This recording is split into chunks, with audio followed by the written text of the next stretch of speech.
NBA superstar Steph Curry calls out the Boston Celtics after a recent quote just emerged from him talking about the 22 finals. And we have to break it down as it is a big quote to hear and talking about how the teams are doing now. Kind of ironic how he said this. We're breaking down all of this and more on this episode of Celtics Digest.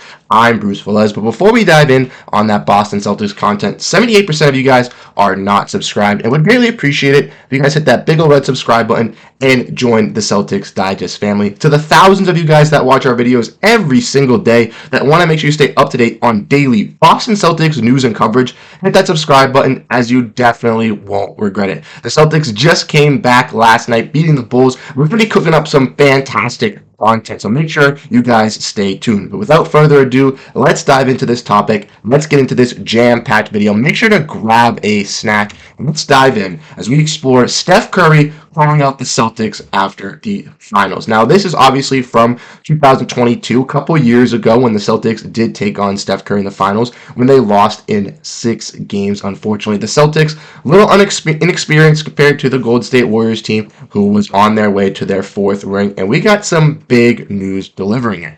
Recently, Steph Curry to the Celtics right after Game 3 said, "Enjoy your last win," where the Warriors went to go on and proceed to win 3 for 3 and lift the Larry O'Brien trophy. They want to talk about the confidence. They want to talk about how good Steph Curry is. Well, I'm here to bash on it.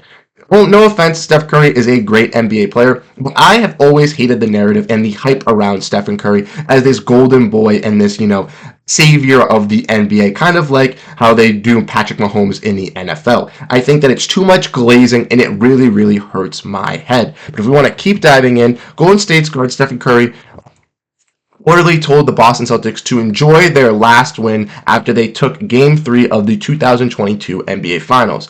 Then Celtics reserve Juwan Morgan relayed the story to Theo Pinson on the Run Your Race podcast. So this was, talked back and forth. Curry didn't outright say this and, want to bring this information out. Juwan Morgan was the one guy that relayed the story. It's kind of crazy to hear this come out at this moment. You know what I mean? The Celtics are one of the best teams in the NBA, leading the NBA in basically everything, having the best record, top 5 defense, top 5 offense, leading the team whole league in net rating. There's still going to be drama and still talk and negative feel around the Celtics. The media loves to paint that bad picture on this team with talking about, can Jaylen Brown and Jayson Tatum work together, to now the news story of, will Jayson Tatum be able to compete for MVP? I don't think he can compete for MVP because of how his last couple years in the finals went. Huh? Does that make sense? It clearly doesn't. The media just has a gripe towards our favorite team, and they want to hate on the Boston Celtics. They love to pick things, love to pick things and pull things out when the Celtics are doing good. And here is another example of that. Bringing up the 2022 NBA Finals, talking about Stephen Curry, giving him a whole hype, and taking down the Celtics on a notch when there is not anything necessary to be said about this at all. If we want to keep diving in and looking at it, Curry called his shot as the Warriors then rattled off to win 3 straight wins and obviously take home the finals 4 games to 2. Not only that, Golden State dominated as well in games 4 through 6 by averaging of 11 points in 10 games and winning by 10 in games 4 and 5 and 13 in game 6. Obviously, the Celtics had a lack of bench depth and a very inexperienced team. Therefore, the Warriors came out and beat them. The 4-time champion also won the Bill Russell NBA Finals MVP after he averaged 31.2 points, including getting 43 in Game 4 and 34 more in Game 6. But the funny part about this is this right here, because if you want to talk about that, going back to Game 3 for a moment though, Curry's reported proclamation was an incredible one to make, considering how poorly the Warriors just played. In Game 3, Golden State lost by a total of 16 points to Boston, and Curry just scored only 11 points in total, and only 11 in the final quarter. Not only that, but Golden State lost home court advantage in the series after falling in Game 1 as well. None of that mattered, though, as ultimately Curry took his ring and beat the Boston Celtics. But it is kind of crazy to see that Steph Curry made this big proclamation and said it's their last game that they're going to get winning, even after they only scored 11 points in the 4th quarter and lost by 16. Kind of bold prediction to make by Steph Curry himself. But as we keep diving in and keep talking about this, like I mentioned, the NBA just wants to bring this up and have this be a talking point because they want to hate on the Celtics. Now, I want to know what your guys' thoughts and opinions down below in the comment section are, because as we've seen through the multiple years of Celtics media, they always brashed on and hated on. Everyone's saying, oh, Jayson Tatum needs more help now. Oh, Jaylen Brown needs more help now. They always like to pick on Jaylen Brown. They always never love to give the Celtics their credit that they deserve. And I'm here to give the Celtics the credit they deserve because they absolutely deserve it compared to hearing this. If we want to look at this, let's look at where the Boston Celtics rank currently 44-12 after getting a dominant win versus the Chicago Bulls last night with a record of 31-6 in the conference, 26-3 at home, 18-9 on the road, with 9-1 in their last 10, and on a 7-game win streak, tied with the Dallas Mavericks for the longest win streak in the NBA this very moment.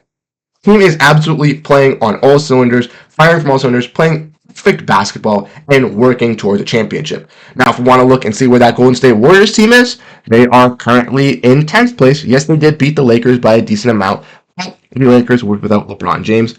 28-26, barely over 500, 2.5 games back for first place, 16-20 on the conference, 15-14 at home, 13-12 on the way, and 8-2 in their last 10. They are on a pretty good streak recently, but Warriors have struggled this whole season, and we're still going to glaze them. We're still going to give them their credits. We're still going to, hype them up and have them be a representable thing, but we're going to knock down the Celtics while we do it. I don't understand this whole motion, and I don't understand why this is happening. Like I mentioned, I want to know what you guys think in the comment section down below. Do you guys think that this is a narrative that they're trying to push, or do you think that they just want to hate on the Boston Celtics?